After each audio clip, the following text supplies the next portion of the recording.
Hatimaye mwanafunzi abakwa ndani ya ofisi ya mwalimu mkuu. Jeshi la polisi mkoani Morogoro linamshikilia mwalimu wa shule ya sekondari Zombo iliyopo wilaya Kilosa mkoani Morogoro kwa tuhuma za kumbaka mwanafunzi wa kidato cha pili mwenye umri wa miaka 16.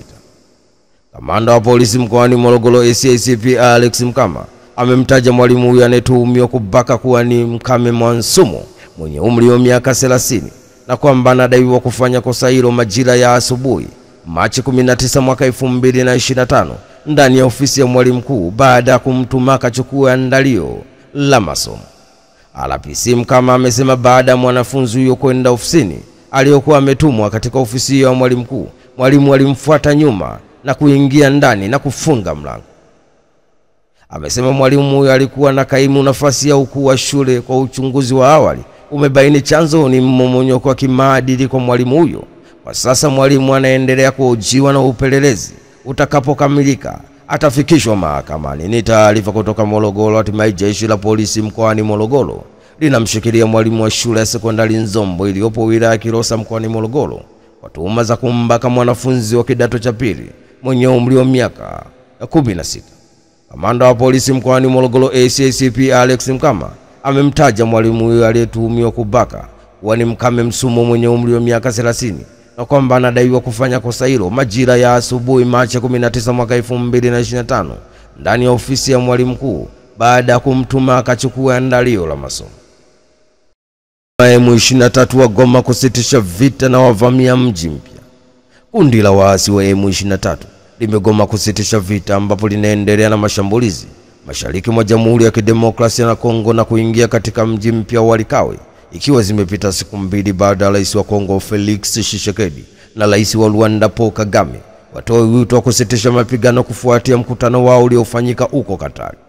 Milio ya risasi ilisikika usiku wa jana karibu na mji huo katika eneo la Nyambagi ambao mapigano yamekuwa yakiendelea kati ya waasi wa M23 na jeshi la Kongo katika mji huo wenye utajiri mkubwa wa madini unaopatikana takriban kilomita 125 kaskazini magharibi mwa Goma. Waasi hao walikuwa wakipambana na wanajeshi na wanamgambo wanaoiunga mkono serikali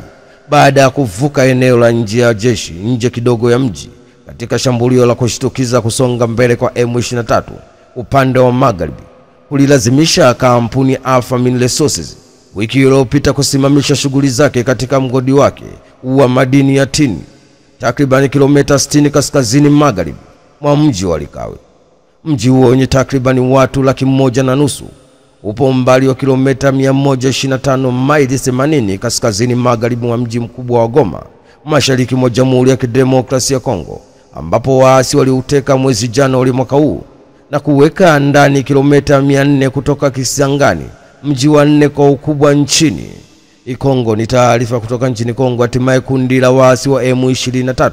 limegoma kusitisha vita ambapo inaendelea huko mashambulizi makali mashariki mwa Demokrasia ya Kongo na kuingia katika mji wa Likawe ikiwa zimepita siku mbili baada ya rais wa Kongo Felix Tshisekedi na rais wa Rwanda Paul Kagame watoe wito wa kusitisha mapigano kufuatia mkutano wao uliofanyika huko Qatar.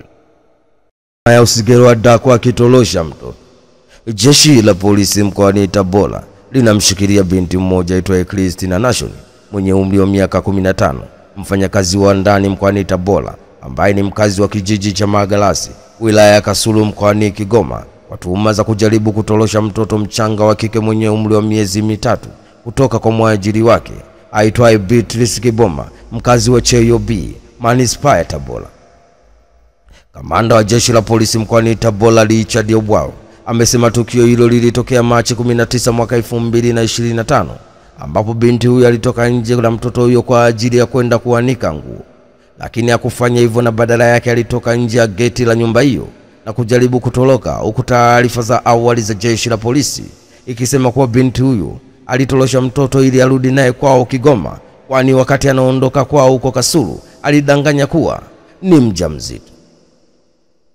RPC amesema majira ya saa 9:15 katika maeneo ya kituo cha mafuta kata ya Kanyenye mtuhumiwa Christina Nation alikamatwa na wananchi wakishirikiana na jeshi la polisi akiwa anatoroka na mtoto huyo aitwaye Daniela Doto mwenye umri wa miezi 3 na wiki moja, mtoto ambaye alimchukua kwa bosi wake katika nyumba aliyokuwa anafanya kazi za ndani.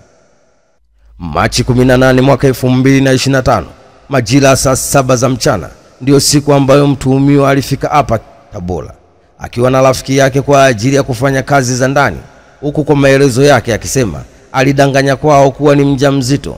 hali iliyopelekea wazazi wake kuchukizwa na kitendo hicho na yeye kuondoka hapo nyumbani na kupata wazo la kwenda kufanya kazi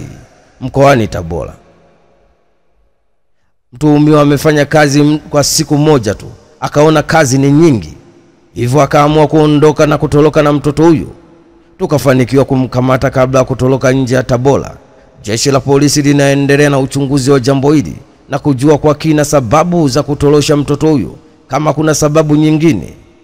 na tutazibaini. Ni taarifa kutoka mkoani Tabora. Hatimaye jeshi la polisi mkoani Tabora linamshikilia binti mmoja aitwaye Christina Nashoni mwenye umri wa miaka 15, mfanyakazi wa ndani mkoani Tabora ambaye ni mkazi wa kijiji cha Malagarasi wilaya ya Kasulu mkoani Kigoma kwa tuhuma za kujaribu kutorosha mtoto mchanga wa kike mwenye umri wa miezi 3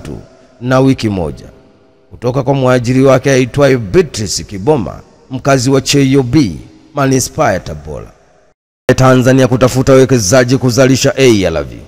Serikali kupitia bohari ya dawa MSD imesema inaendelea kutumia kituo cha uwekezaji na mabalozi mbalimbali ili kuvutia wawekezaji wenye lengo la kufanya uzalishaji nchini, ambapo jitihada hizi zinafanyika kwenye uwekezaji kwenye bidhaa za dawa za kufubaza virusi vya ukimwi yani ARV, mipira ya kiume yani condoms, bidhaa za afya zitokanazo na pamba, dawa mchanganyiko na bidhaa nyinginezo. Akiongea jijini Dodoma wakati akitoa taarifa ya mafanikio ya MSD kwa kipindi cha miaka 4 ya serikali ya awamu ya 6, mkurugenzi mkuu wa MSD Mavele Tukai amesema licha mafanikio yaliyopatikana na bohari ya dawa kwa kipindi cha miaka 4, bado kuna changamoto ya utengenezaji na uingizaji dawa kutoka nje ya nchi kutokana na uwezo wetu hafifu wa viwanda vya ndani, ambapo zaidi ya 80% ya bidhaa za afya huagizwa kutoka nje ya nchi. Kupitia kampuni tanzu, bohari ya dawa inaendelea jitihada za kushirikiana na sekta binafsi ili kuongeza idadi ya viwanda bidhaa za afya nchini, hivyo kupunguza matumizi ya fedha za kigeni. Kwa sasa Tanzania hakuna kiwanda kinachozalisha ARV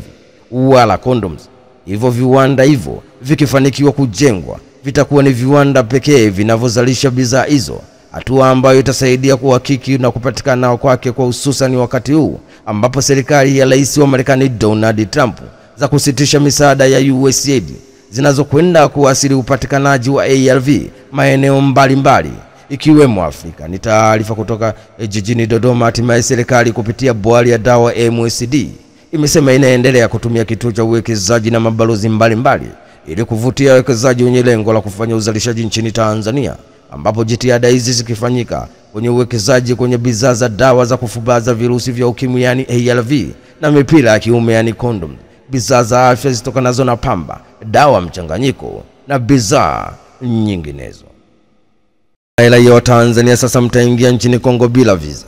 Wizara ya mambo ya nje na ushirikiano wa Afrika Mashariki inapenda kuufahamisha umma kwamba serikali ya Jamhuri ya Kidemokrasia ya Kongo DRC imeondoa hitaji la visa kwa raia wa Tanzania wanaoingia DRC kuanzia Machi 20 mwaka 2025. Taarifa iliyotolewa na wizara inasema baada ya Jamhuri ya Kidemokrasia ya Kongo DRC kujiunga na Jumuiya ya Afrika Mashariki East Africa Community mwezi Julai mwaka 2022